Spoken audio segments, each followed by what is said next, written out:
지금까지의 역사를 보면 그 악한 자들이, 그 나쁜 사람들이 마지막이 좋았던 예가 그렇게 별로 없습니다. 왜냐하면 악한 자들은 배신을 해가지고 권력을 잡고 마지막에는 결국 그가 또 배신을 당하기 때문입니다. 가장 악랄했던 사람 중에 하나인 이 히틀러, 제2차 세계대전을 일으켰고 주변의 여러 나라들을 침략해서 많은 사람들을 죽게 만들었죠. 그리고 무고한 유대인들을 600만 명을 가스실에 보내서 죽게 하는 그 제약을 저질렀던 이 히틀러. 그 당시에 이제 독일군이 워낙 그 무기가 뛰어나고 전략도 대단히 좋았기 때문에 연합군이 독일을 이기는 것이 쉽지 않았습니다. 그러나 결국에는 독일군이 패하게 되고 연합군이 승리하게 됐고 히틀러는 결국 자살로 끝나고 말았습니다. 이것을 통해서 우리가 세상에서는 악한 사람이 아무리 강해 보여도 결국 그 끝은 비참할 수밖에 없다는 것을 보여주고 있습니다. 하지만 그들이 악한 마음으로 지배하는 그 시간 동안에는 수많은 사람들이 그 악으로 인해서 고통을 당하게 되죠. 그래서 사람들이 질문하게 됩니다. 하나님이 정말 살아계시다면 왜 이런 악한 사람을 그냥 두고만 보고 계실까? 우리가 기억할 것은 하나님이 결코 그냥 두고만 보시고 계시는 것은 아니라는 사실입니다. 일시적으로는 그 악한 사람들이 온 세상을 정복하는 것 같은데 결국에는 의로운 사람들이 이길 수밖에 없습니다. 오늘 우리가 본문에서 배우게 되는 이 다윗과 골리앗의 전투도 바로 그렇다라고 알 수 있습니다. 상식적으로는 다윗이 골리앗을 절대 이길 수 없어 보입니다. 엄청난 골리앗의 앞에서 상당히 왜소해 보인 다윗이 지는 것은 당연할 수밖에 없습니다. 이 세상의 싸움은 힘으로 대결하는 거죠. 힘이 센 사람이 이 세상에는 이기게 되어 있습니다. 실력이 뛰어난 사람이 이깁니다. 권력을 많이 가진 사람이 이깁니다. 그러나 하나님의 백성에게는 가장 중요한 것이 그 사람이 가진 힘이나 실력이나 권력이 아니라 무한한 하나님의 능력을 어떻게 자기에게 가져올 수 있는가, 이것이 가장 중요합니다. 왜냐하면 이 세상에서 아무리 강한 사람도 하나님 앞에서는 절대 강할 수 없기 때문입니다. 그래서 아무리 약한 사람이라도 하나님의 능력을 그가 가져오기만 하면 이 세상의 어떤 사람보다도 강해질 수 있기 때문에 그것이 중요합니다. 세상에서 아무리 약한 사람이라 하더라도 하나님의 능력을 그가 끌어올 수 있다면 그는 반드시 승리할 수밖에 없습니다. 이러한 하나님의 그 승리의 법칙을 가장 잘 보여주는 사건이 바로 오늘 이 사건이고 그 사람이 바로 다윗입니다. 오늘 말씀에 나오는 다윗을 통해서 어떤 상황 속에서도 믿음으로 승리를 거두는 비결을 우리 모두가 알게 되어지는 시간이 되어지기를 원합니다. 살아계신 하나님의 군대를 모욕하는 골리앗과 사울 의사가 있다고 그가 다윗이 여기저기 말을 막 흘리고 다녔습니다. 그 말이 사울 왕의 귀에까지 드디어 들리게 됐죠. 다윗의 형들이 있는 전쟁에 나가서 그들에게 도시락을 가져다 주러 왔다가 보니까 저쪽에서는 골리앗이 나와 있고 이쪽에서는 너무너무 벌벌 떨고 있는 상황, 아무도 나가서 싸울 생각을 못하고 있는 상황을 다윗은 봤습니다. 그래서 하나님의 군대를 모욕하는 저 사람을 이기면 어떻게 되느냐 하면서 그 말을 계속해서 사람들에게 흘리고 다녔습니다. 그리고 그 말이 드디어 왕의 귀에게까지 들리게 됐죠. 그 말로 인해서 마침내 다윗은 사울 왕 앞에까지 불려가게 됩니다. 그때 다윗은 놀랍게도 사울 왕 앞에서 이렇게 담대하게 선포하고 있습니다. 31절과 32절 말씀을 같이 읽겠습니다. 어떤 사람이 다윗이 한 말을 듣고 그것을 사울에게 전하였으므로 사울이 다윗을 부른지라. 다윗이 사울에게 말하되 그로 말미암아 사람이 낙담하지 말 것이라. 주의 종이 가서 저 블레셋 사람과 싸우리이다 하니. 아멘. 지금 골리앗 때문에 낙담하지 말라고 얘기하고 있습니다. 그러니까 지금 다윗은 이 싸움을 봤을 때 이 싸움의 핵심이 무엇이냐? 이 싸움의 문제가 무엇이냐? 사람들의 마음의 낙담이라는 것을 정확하게 꿰뚫고 있었습니다. 지금의 어떤 싸움의 그 현장, 싸움의 객관적인 현실, 골리앗은 너무너무 크고 여기 있는 이스라엘 백성도 너무나 작다는 거, 이 객관적인 현실이 중요하지 않고 이 상황을 보는 그 사람들의 마음의 문제에 달렸다는 것을 정확하게 다윗은 꿰뚫고 있었습니다. 우리는 약하고 저 사람은 강하다, 우리는 이길 수 없다, 이렇게 스스로에게 해석하고 벌벌 떨고 있었습니다. 그래서 낙담하는 게 문제라고 지적하고 있습니다. 어떤 어려움이 일어나게 되면 걱정하고 염려하고 낙심하는 것이 문제가 됩니다. 실제 일이 일어난 그 일보다도 우리 마음이 낙담하는 것이 더 큰 문제라고 하고 있습니다. 왜냐하면 우리가 낙심하든 기뻐하든 그 상황은 그냥 똑같습니다. 상황이 바뀌지 않죠. 그런데 그 상황 속에서 우리가 낙심까지 해버리면 그것은 더 큰 문제가 됩니다. 골리앗을 보고 위축되어 어쩔 줄 몰라 하는 사울에 비해서 다윗은 엄청난 용기를 보여주고 있습니다. 지금까지 이렇게 얘기한 사람은 아무도 없었습니다. 하지만 사울은 그를 말리고 있습니다. 33절 말씀을 같이 읽겠습니다. 사울이 다윗에게 이르되 내가 가서 저 블레셋 사람과 싸울 수 없으리니 너는 소년이요 그는 어려서부터 용사임이니라. 아멘. 17장의 앞부분에는 골리앗을 가리켜 싸움을 도두는 자, 싸움을 도두는 자라고 표현을 하고 있죠. 이것이 영어 성경에는 뭐라고 되어 있냐면 챔피언이라고 되어 있어요. 챔피언. 복싱 챔피언, 레슬링 챔피언, 무술 챔피언, 어느 그 분야든지 그 분야에서 챔피언 자리, 가장 최상의 자리에 오른 사람을 싸워 이기는 것은 절대 쉽지 않습니다. 거의 불가능하죠. 골리앗은 이 전쟁의 용사들 중에서도 챔피언입니다. 그러니까 얼마나 싸움을 잘했겠습니까? 그런 엄청난 용사들 중에 챔피언인 골리앗과 싸울 수가 없다고 사울이 말하고 있습니다. 너의 용기는 훌륭하지만 다윗은 어린 소녀인 반면에 상대방은 거인이고 그는 어렸을 때부터 전쟁터에서 자란 전문적인 용사이기 때문에 다윗이 너가 도저히 이길 수 없을 거라고 말합니다. 여기서 다윗한테 소년이라고 했지만 소년은 아니고 한 젊은 청년, 그러니까 청소년에서 청년으로 들어가는 시기라고 할 수가 있습니다. 골리앗 같은 사람은 전쟁터에서 나란 전문적인 싸움꾼이죠. 수많은 사람들을 죽인 용사입니다. 그래서 다윗이 도저히 이길 수 없다라고 생각했습니다.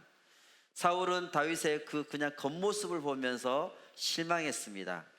사울의 생각에는 적어도 골리앗과 대적하려 그러면 골리앗 정도의 체구를 가지고 있어야 될 텐데, 그리고 싸워본 경험도 있어야 될 텐데 다윗은 그런 조건들을 하나도 갖추고 있지 않습니다.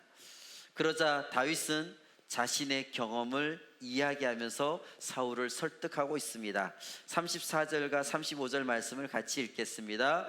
다윗이 사울에게 말하되 주의 종이 아버지의 양을 지킬 때에 사자나 곰이 와서 양떼에서 새끼를 물어가면 내가 따라가서 그것을 치고 그 입에서 새끼를 건져내었고 그것이 일어나 나를 해하고자 하면 내가 그 수염을 잡고 그것을 쳐 죽였나이다. 다윗은 그 아버지 이새의 양을 지킬 때에 사자나 곰들이 와서 양떼에서 하나라도 물어가면 따라서 가서 그것을 치고 그 입에서 양을 건져냈다고 했죠. 그것이 일어나 자기를 해치려고 한다면 그것을 쳐 죽였다고 증언하고 있습니다. 이것은 어린 소년이 한 일이라고는 도저히 믿기지 않는 놀라운 일이죠. 다윗은 나약한 사람, 호리호리한 꽃미남 스타일 이런 것이 아닙니다. 아주 건강한 몸을 가지고 있었고 재빠르고 키도 어느 정도 되는 청년이었다고 말할 수 있습니다. 사자와 곰은 그 당시에 가장 사나운 맹수를 얘기하고 있습니다. 어떻게 그것을 쳐 죽였다는 말입니까? 그런 맹수를 제압할 정도로 청년 다윗은 아주 용맹하고 싸움 실력을 갖춘 사람이었다는 것을 알 수가 있습니다. 그런데 사실 그가 그렇게 맹수를 물리치고 양들을 지킬 수 있었던 가장 큰 원인은 육체적인 어떤 강함, 그런 것보다도 그의 책임감이 더 컸기 때문입니다. 아버지 이새의 양떼를 맡았기 때문에 그 양을 지키고자 하는 그 책임감 때문에 그를 용맹한 목자로 만들게 된 것입니다. 흔히 우리가 하는 말 중에 여자는 약하지만 어머니는 강하다는 말을 우리가 쓰고 있죠. 왜 그러냐? 자녀가 어떤 위기에 처했을 때에 어머니는 누구보다도 용감하게 자녀를 보호합니다. 자녀에 대한 사랑에서 나오는 그 책임감 때문에 그 책임감이 어머니를 너무나 강하게 만들어줍니다. 아버지의 양떼에 대한 책임감 만약에 없었다 그런다면, 아버지와 가족을 정말 사랑하지 않았다 그런다면 다윗은 맹수가 나타났을 때 당연히 도망갔을 거죠. 그리고 그것이 보통 양치기들은 다 그렇게 합니다. 맹수가 나타나면 도망가지 누가 사자나 곰과 싸우겠습니까? 그러나 그는 가족을 사랑했고 거기서 나오는 책임감으로 맹수를 쫓아가서 때려 눕히고 양을 찾아왔습니다. 우리가 여기서 배우는 것은 우리가 어떤 일을 정말 잘하기 위해서는 가장 먼저 사랑하는 마음이 필요합니다. 사랑할 때에 거기서 책임감이 흘러나오게 됩니다. 억지로 하는 것은 오래가지 못하게 됩니다. 우리가 어떤 훈련을 받을 때도 마찬가지고 교회에서 사역을 할 때도 마찬가지입니다. 하라고 우리가 겉면은 하지만 억지로 끌어다가 시키지는 않습니다. 왜냐하면 억지로 하다가는 오래 못 가기 때문입니다. 하는 수 없이 체면 때문에 한다든지 아니면 내 위치가 있으니까 이 정도는 해야지 하면서 그 자리에 있다면 결코 제대로 된 열매를 맺을 수가 없습니다. 사랑과 책임감이 그 안에 있을 때만 열매를 맺을 수가 있습니다. 우리의 직장과 사업도 마찬가지죠. 가정도 마찬가지입니다. 우리의 사랑이 없고 책임감이 없으면 우리가 직장일도 조금 하다가 그만둘 수밖에 없습니다. 여러분들의 삶을 좀 돌아보면서 내가 뭔가를 하다가 그만둔 때가 있었는지를 한번 생각해 보시기 바랍니다. 다른 데서 원인을 찾을 것이 아니라 내가 그때 그 대상을 정말 사랑했는가를 우리가 한번 점검해 봐야 될 것입니다. 사랑하면 그 안에 분명히 책임감이 있기 때문입니다. 사랑이 있었는가, 책임감이 있었는가 생각하며 우리 자신을 돌아봐야 될 것입니다. 우리가 함께 사역할 때에 가장 힘이 되는 분들이 바로 이런 분들이죠.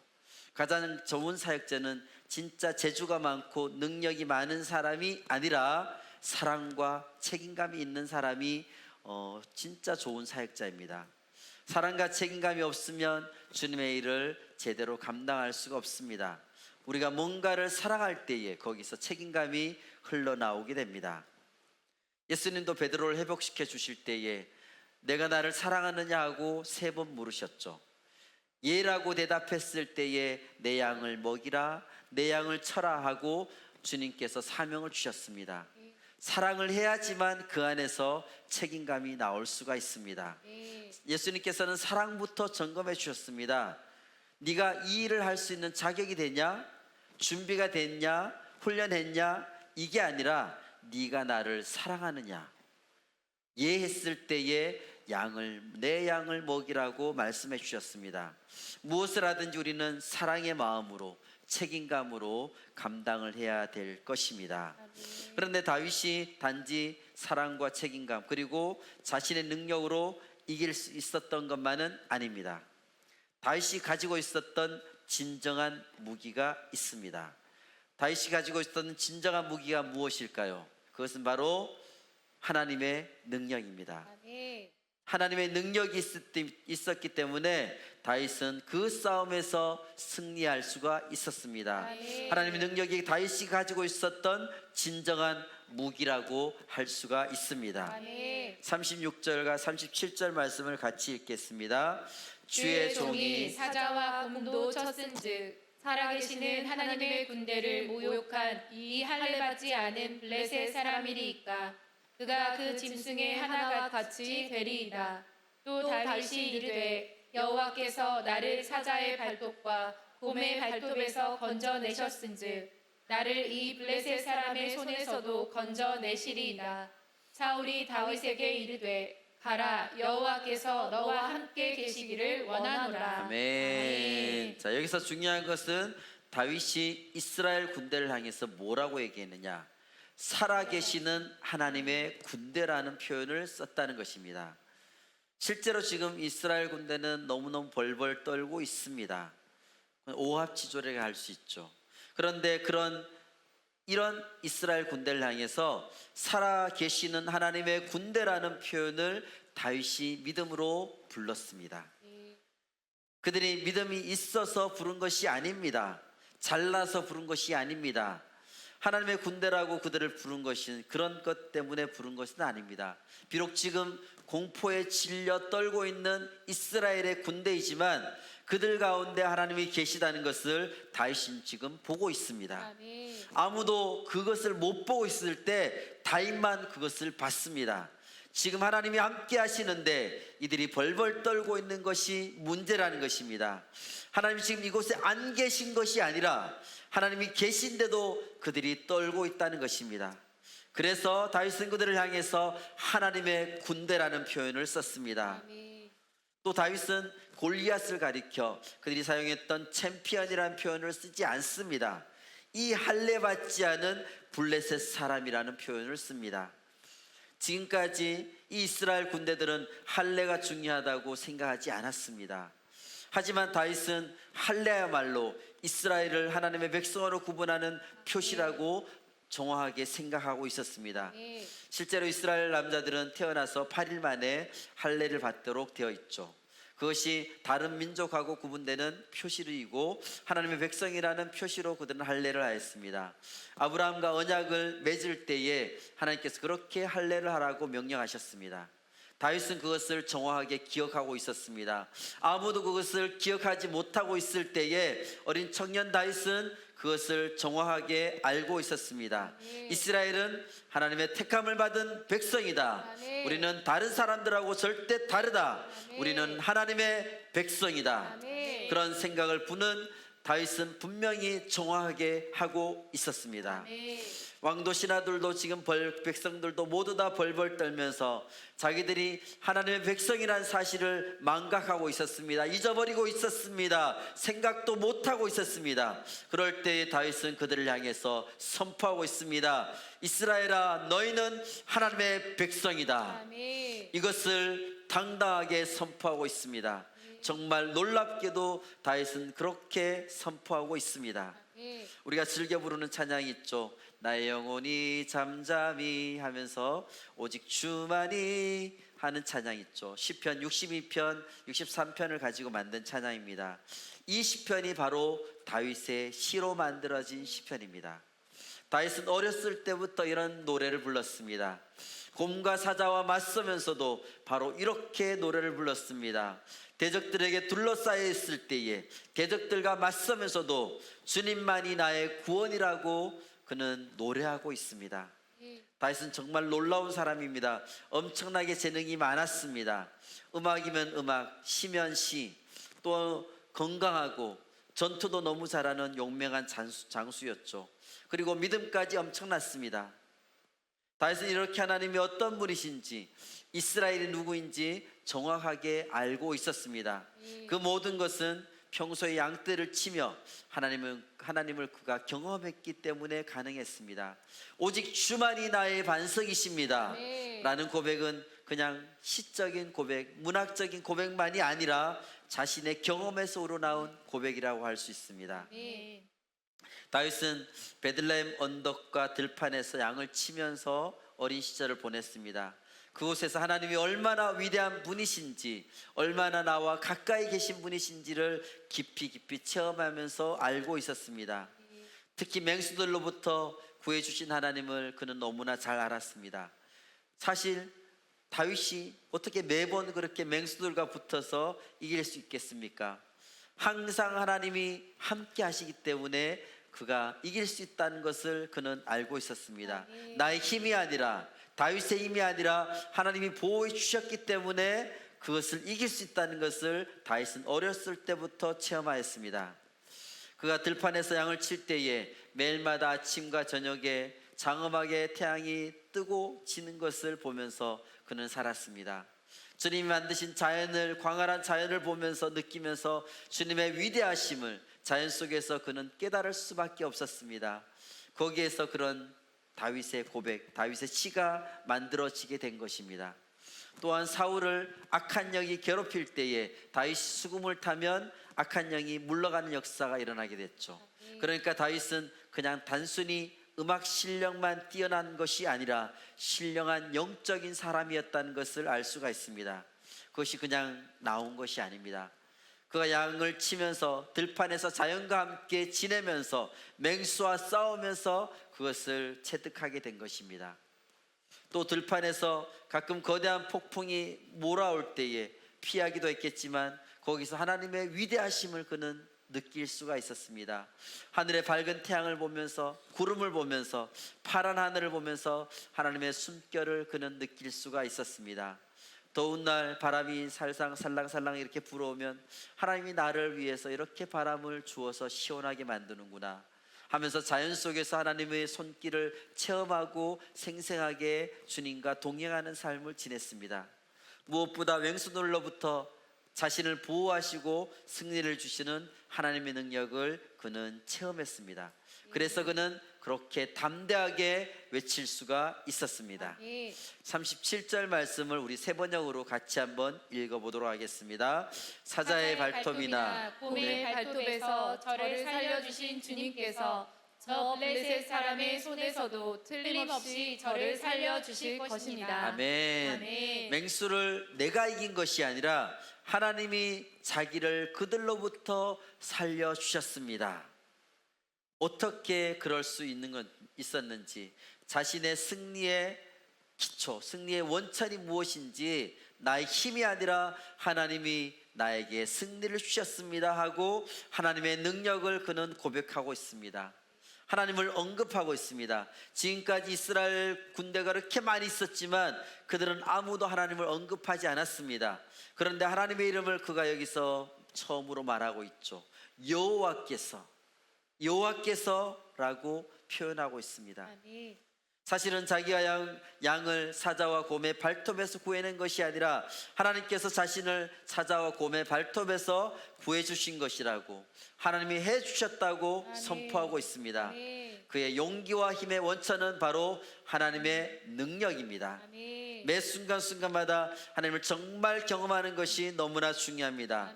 다윗은 자신의 삶 속에서 하나님을 경험하며 살았습니다.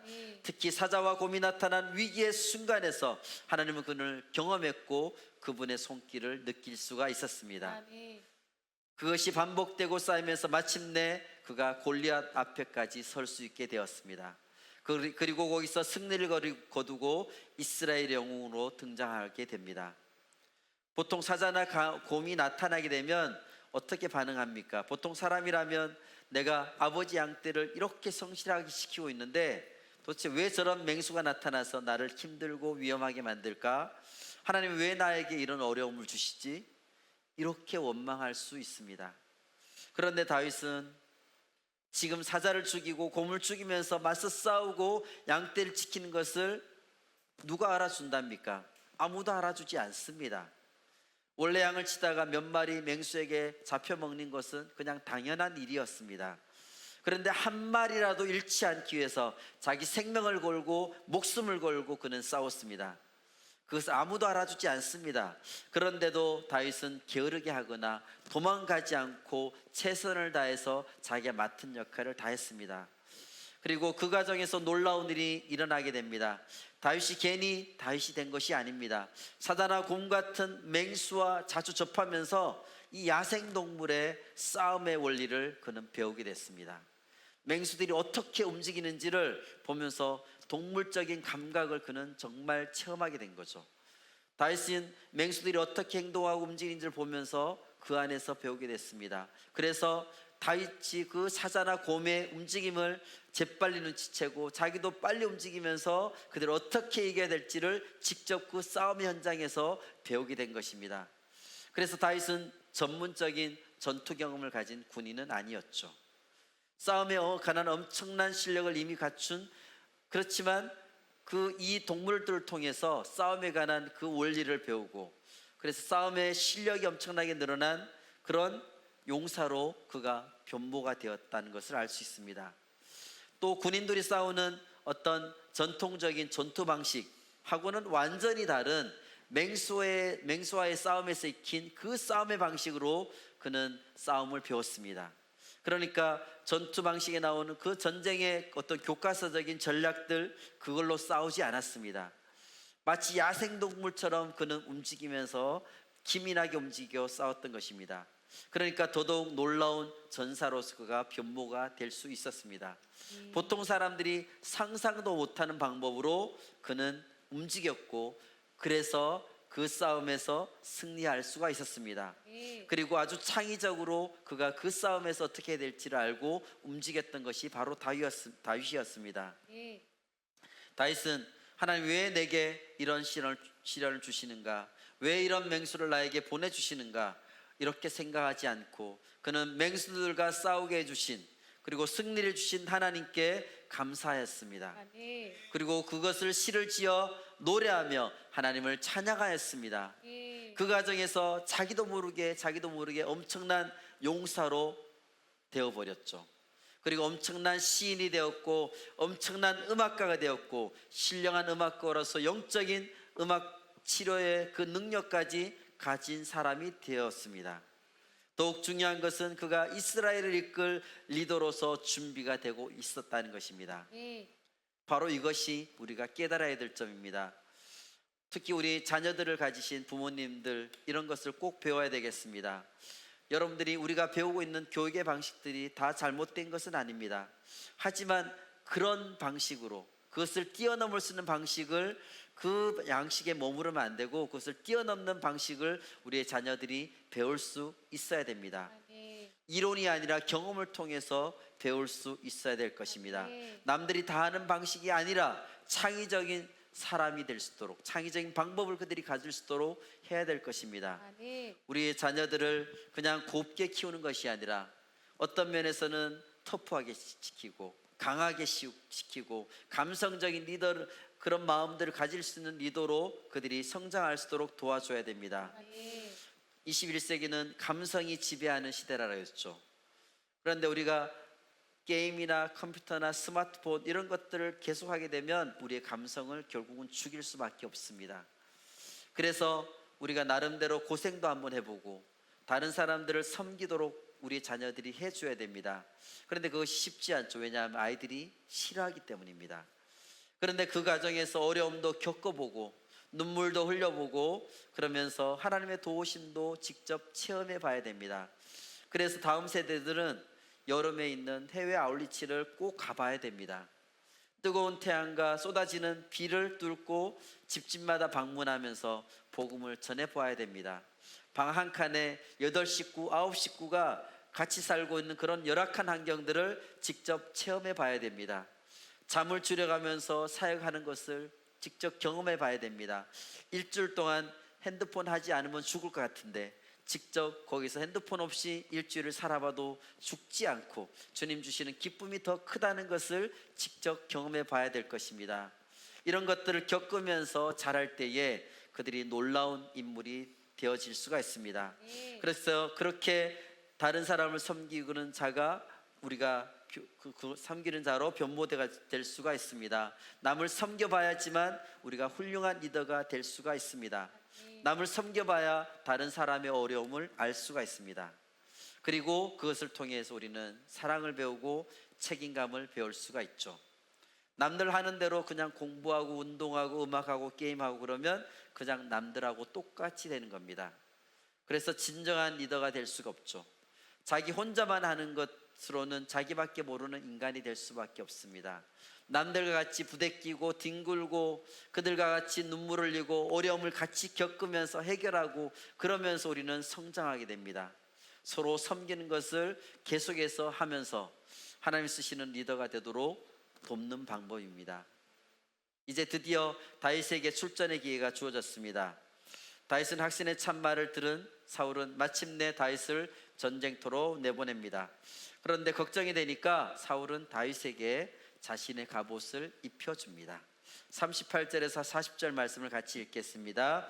이에 사울이 자기 군복을 다윗에게 입히고 노투구를 그의 머리에 씌우고 또 그에게 갑옷을 입히매 다윗이 칼을 군복 위에 차고는 익숙하지 못함으로 시험적으로 걸어보다가 사울에게 말하되 익숙하지 못하니 이것을 입고 가지 못하겠나이다 하고 곧 벗고 손에 막대기를 가지고 시내에서 매끄러운 돌 5을 골라서 자기 목자에 재고 곧 주머니에 넣고 손에 물매를 가지고 블레셋 사람에게로 나아가니라. 어렸을 때에 우리가 다윗과 골리앗 이야기, 성경에서 가장 많이 아는 이야기 중에 하나죠. 근데 저도 어렸을 때 다윗과 골리앗 이야기를 많이 들었는데 그 중에 좀 잘못 배운 것이 있습니다. 그 당시에 어떤 선생님들이 이것을 좀 쉽게 가르쳐 주려고 다윗이 사울의 갑옷을 입었다가 어린 소년이니까 너무 무거워서 벗었다고 이렇게 저는 배웠거든요. 근데 그것은 사실이 아니고 힘이 약해서 무겁기 때문에 갑옷을 벗은 것이 아니라 여기서 보면 익숙하지 못함으로 벗었다고 돼 있어요. 나중에 보면 골리앗의 칼을 가지고 들어가지고 그의 목을 뱉죠, 다윗이. 그렇다면 그 엄청난 그 골리앗의 칼을 들 정도로 힘이 센 사람이 바로 다윗이었습니다. 힘이 약해서 갑옷을 못 입은 것은 아닙니다. 익숙하지 않아서 그것을 벗은 것입니다. 왜냐하면 이런 갑옷을 입고 다윗은 싸워본 적이 없기 때문입니다. 사울이 이렇게 다윗에게 갑옷을 입혀주려고 한 것은 아주 좋은 의도로 그렇게 한 것이죠. 갑옷을 입고 중무장하고 무기를 들고 나가는 것이 그 당시의 전투의 방식이었습니다. 그런데 다윗은 그것을 거부했습니다. 익숙하지가 않기 때문입니다. 사실 이것은 대단한 일이죠. 왕의 갑옷을 입을 수 있다는 것은 아무도 할 수 없는 일입니다. 얼마나 영광스러운 일입니까? 모든 사람이 영광스럽게 생각하는 것이 왕의 갑옷을 내가 입고 나간다는 것입니다. 우리도 세상에서 인정받고 영광을 받으려고 하지만 자녀들에게 그렇게 하지만 세상에서 잘 될 수 있을 때에 이것저것 많이 시켜서 세상에서 뭔가 높임 받으려고 우리 자녀들이 그렇게 하죠.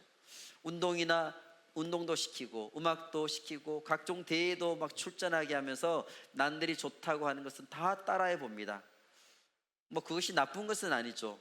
근데 우리는 거기에 머물러서는 안 됩니다. 그 이상으로 해야 됩니다. 당시 누구나 전쟁에 나갈 때는 그렇게 갑옷을 입고 나갔습니다. 모든 사람이 그렇게 입고 나가서 싸웁니다. 그런데 다윗은 그렇게 하지 않고 그것을 벗고 나갑니다. 사울의 갑옷을 벗고 나서 시냇가에 가서 돌을 고릅니다. 여러분 한번 상상해 보시기 바랍니다. 분명히 시냇가에서 무릎을 꿇으면서 가장 쓸만한 돌 5개를 다윗이 지금 고르고 있습니다. 남들이 다 하는 방식으로 싸움을 준비하지 않습니다. 갑옷을 입고 무기를 챙기고 방패를 챙기고 이렇게 싸움을 준비하지 않습니다. 다윗은 지금 시냇가에 가서 무릎을 꿇고 돌을 고르면서 싸움을 준비하고 있습니다. 싸움을 준비하는 방식부터 세상 사람들하고 같지 않습니다. 다윗이 어떻게 돌을 골랐을까요? 돌을 하나씩 고르면서 하나님 저를 도와주십시오. 제가 한 번에 때려 눕힐 수 있는 돌을 고르게 해주십시오 하면서 다윗은 분명히 기도하면서 그 돌들을 골랐을 것입니다. 이제 드디어 다윗과 골리앗의 숨막히는 전투가 벌어지게 됩니다. 41절 42절 말씀을 같이 읽겠습니다. 블레셋 사람이 방패든 사람을 앞세우고 다윗에게로 점점 가까이 나아가니라. 그 블레셋 사람이 둘러보다가 다윗을 보고 업신여기니 이는 그가 젊고 붉고 용모가 아름다움이라. 거대한 몸을 가진 골리앗은 어린 다윗이 나오는 것을 보고 기가 막혀서 비웃었을 것입니다. 가만 보니까 저쪽에서 자기와 비슷한 용사가 나오는 것이 아니라 꽃미남 같은 소년이 나오는 겁니다. 건강해 보이긴 하지만 갑옷도 안 입고 그냥 맨몸으로 나옵니다. 그런데 여기서 우리가 한번 주목해 봐야 될 것이 41절에서 골리앗이 방패 든 사람을 앞세우고 라고 그런 말이 있습니다. 왜 골리앗이 방패 든 사람을 앞세우고 갈까요? 그것은 골리앗의 눈이 잘 보이지 않았기 때문입니다. 그것을 어떻게 알 수 있느냐? 43절 44절 말씀을 같이 읽겠습니다. 블레셋 사람이 다윗에게 이르되 내가 나를 개로 여기고 막대기를 가지고 내게 나아왔느냐 하고 그의 신들의 이름으로 다윗을 저주하고 그 블레셋 사람이 또 다윗에게 이르되 내게로 오라 내가 내 살을 공중의 새들과 들짐승들에게 주리라 하는지라. 말콤 글래드웰이라는 사람이 쓴 이렇게 다윗과 골리앗이라는 책이 있습니다. 어떤 약해 보이는 회사나 개인이 어떤 거대한 회사나 거대한 대상을 해서 어떻게 이길 수 있는가를 대해서 쓴 책인데, 거기서 이제 다윗과 골리앗의 전투에 대해서 아주 흥미로운 이야기를 쓴 것이 있습니다. 43절에서 내가 나를 개로 여기고 막대기를 가지고 내게 나왔느냐, 여기서 골리앗이 말하는 이 막대기, 이것은 원문에 보면 복수로 되어 있습니다. 그러니까 막대기들입니다. 막대기들. 그런데 40절에서 다윗이 시냇가에 가서 이렇게 준비를 했을 때는 막대기 한 개를 가지고 들고 있었습니다. 하지만 골리앗의 눈에는 이 막대기가 최소 2개 이상으로 보인다는 겁니다.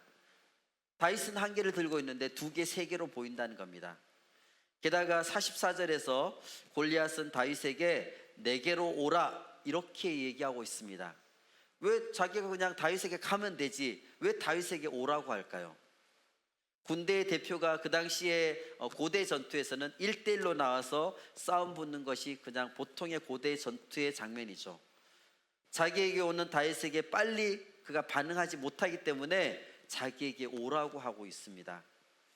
이러한 점들을 보면서, 이것을 보면서 이 의학 전문가들이 분석을 했는데, 이 당시 골리앗의 건강 상태가 아주 안 좋았을 것이라고 말하고 있습니다. 특히 그의 병명이 뭐냐면 말단 비대증이라고 했습니다. 소위 우리가 얘기하는 거인병. 요즘도 세계에서 키가 큰 사람 보면 우리 보통 사람들하고 좀 생긴 것이 다르죠. 거인의 모습이죠, 그죠? 골리앗의 모습이나 말은 그 내하수체의 악성 종양이 이제 원인으로 돼서 호르몬에 이상이 생겨서 생기는 말단 비대증을 앓는 사람하고 비슷하다는 겁니다. 엄청난 몸집을 가진 것도 그와 관련이 있을 것으로 보고 있습니다.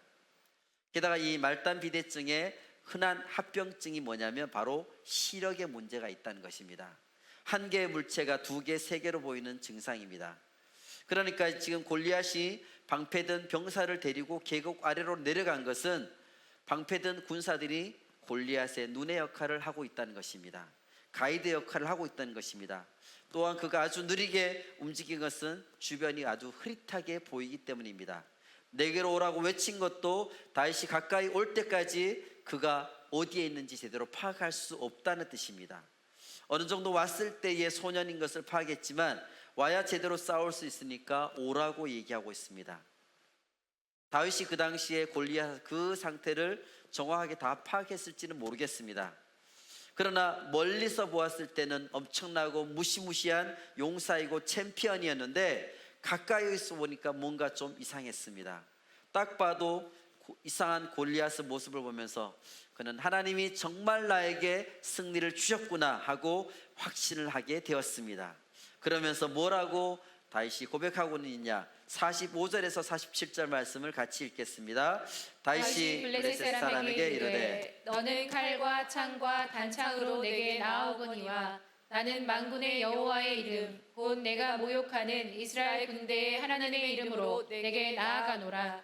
오늘 여호와께서 너를 내 손에 넘기시리니 내가 너를 쳐서 내 목을 베고 블레셋 군대의 시체를 오늘 공중의 새와 땅의 들짐승에게 주어 온 땅으로 이스라엘의 하나님이 계신 줄 알게 하겠고 또 여호와의 구원하심이 칼과 창에 있지 아니함을 이 무리에게 알게 하리라. 전쟁은 여호와께 속한 것인즉 그가 너희를 우리 손에 넘기시리라. 아멘. 골리앗을 이기기 위해서는 하나님을 향한 아주 절대적인 믿음이 필요합니다. 다윗의 무기는 칼과 창이 아니었습니다. 그의 눈앞에는 골리앗 엄청난 거인이 있었고 그의 칼과 창이 얼마나 컸을까요? 사울과 모든 이스라엘 군대가 그의 모습을 보고 지금 벌벌 떨고 있습니다. 그러나 다윗은 골리앗을 전혀 두려워하지 않고 있습니다. 맹수들과 싸워서 이긴 용사가 이제 사람과 싸우는데 무서울 것이 뭐가 있겠습니까? 게다가 가까이서 본 골리앗의 모습은 엄청난 장수가 아니라 병자의 모습이었습니다. 그래서 다윗은 골리앗이 큰 소리를 내며 다가올 때 피하지 않고 오히려 그에게 달려갑니다.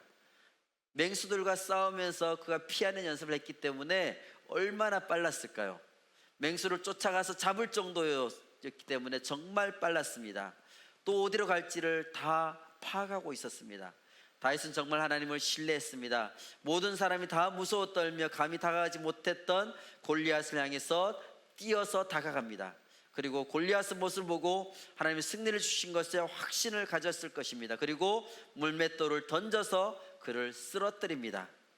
48절에서 50절 말씀을 같이 읽겠습니다.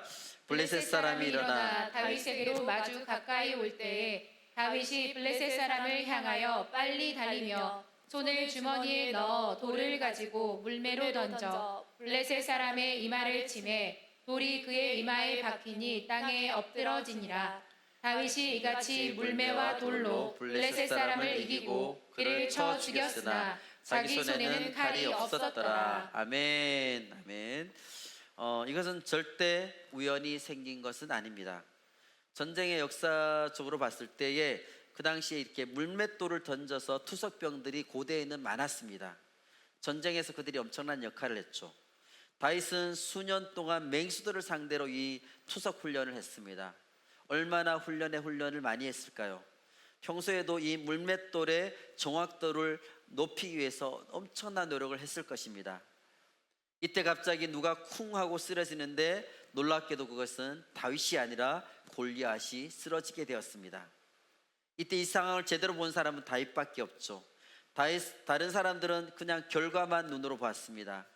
다윗은 바로 그 자리에서 하나님이 역사하시는 것을 직접 눈으로 보고 체험할 수가 있었습니다. 사실 다윗은 자기가 던져서 실력이 있으니까 맞았겠지만 어떻게 그렇게 될 것을 100% 확신할 수가 있었겠습니까? 그대로 맞았다는 것은 하나님이 도와주셨다는 것입니다. 이러한 다윗 때문에 어떤 일이 일어나게 됐을까요? 51절에서 54절 말씀을 같이 읽겠습니다. 다윗이 달려가서 블레셋 사람을 밟고 그의 칼을 그 칼집에서 빼내어 그 칼로 그를 죽이고 그의 머리를 베니 블레셋 사람들이 자기 용사의 죽음을 보고 도망하는지라. 이스라엘과 유다 사람들이 일어나서 소리 지르며 블레셋 사람들을 쫓아 가이와 에그론 성문까지 이르렀고 블레셋 사람들의 부상자들은 사하라임 가는 길에서부터 가드와 에그론까지 엎드러졌더라. 이스라엘 자손이 블레셋 사람들을 쫓다가 돌아와서 그들의 진영을 노략하였고 다윗은 그 블레셋 사람의 머리를 예루살렘으로 가져가고 갑주는 자기 장막에 두니라. 아멘. 지금 다윗이 이기고 나니까 그렇게 강했던, 특히 거만하게 웃으며 여유를 부렸던 그 블레셋 군대는 전부 다 도망가게 되고 무서워 벌벌 떨던 이스라엘 군대는 갑자기 용맹한 군대로 완전히 상황이 바뀌게 됩니다. 그래서 블레셋 군대를 쫓아가서 쳐서 이기게 됩니다. 믿음의 사람인 이 한 사람, 다윗 한 사람 때문에 상황이 완전히 역전이 되어버렸습니다.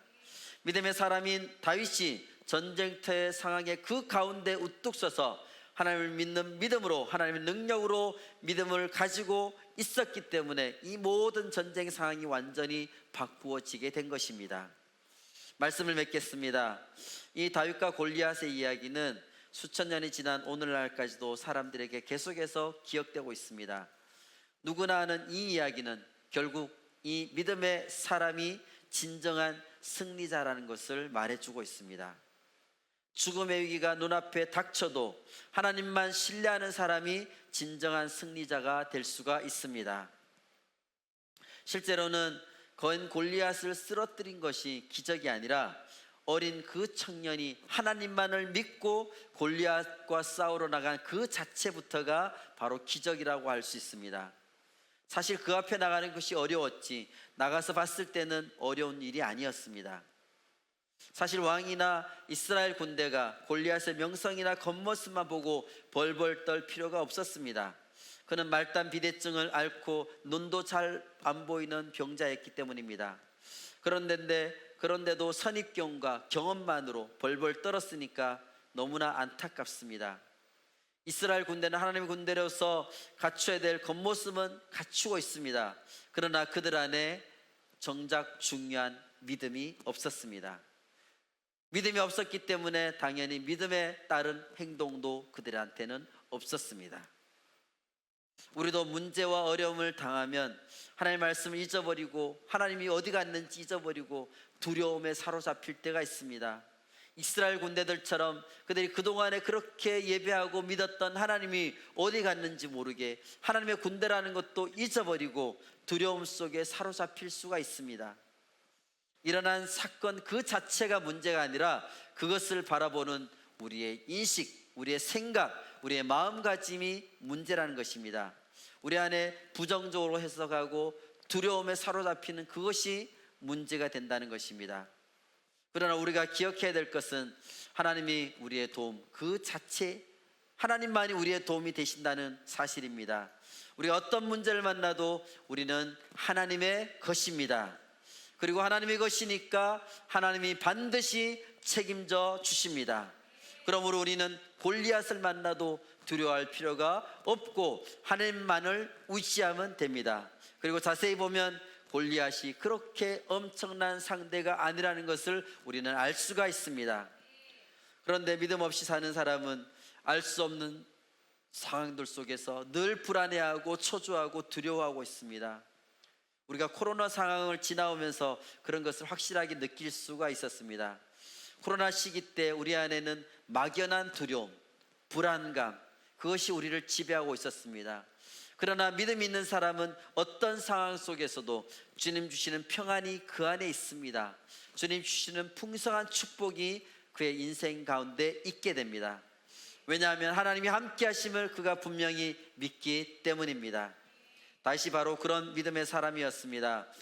다윗에게도 어려움이 절대 없었던 것은 아닙니다. 엄청나게 큰 어려움들이 그 앞에 있었습니다. 그러나 다윗은 어려운 상황 속에서도 그 극한 상황 속에서도 죽음 앞에 있는 그 상황 속에서도 대적들이 나를 에워싸고 둘러싸고 나를 죽이려 하는 그 극한 상황 속에서도 믿음으로 승리할 수 있었습니다. 왜냐하면 그는 믿음의 사람이었기 때문입니다. 모두가 두려워 떨 때 단 한 사람 다윗만 두려워하지 않았습니다. 왜냐하면 다윗은 하나님만을 두려워했기 때문입니다. 하나님을 두려워하니까 사람을 두려워할 필요가 없습니다. 우리가 바로 다윗처럼 그 한 사람이 되어야 될 것입니다. 우리 모두 다윗과 같은 믿음으로 살아갈 때에 바로 이러한 놀라운 믿음의 역사가 우리 삶 속에서도 풍성하게 넘치게 될 것입니다. 이 세상을 바라보며 막연한 두려움에 떨지 않게 하여 주시옵소서. 극심한 어려움이 우리 앞에 닥치더라도 믿음의 눈을 들어 주님만을 바라보게 하여 주시옵소서. 주님만이 나의 구원이심을 믿고 주님만이 나의 구원이심을 알고 하나님만을 두려워하며 살게 하여 주시옵소서. 사람과 환경을 두려워하지 않게 하여 주시고 주님을 바라보며 믿음으로 승리하는 삶을 살게 하여 주시옵소서.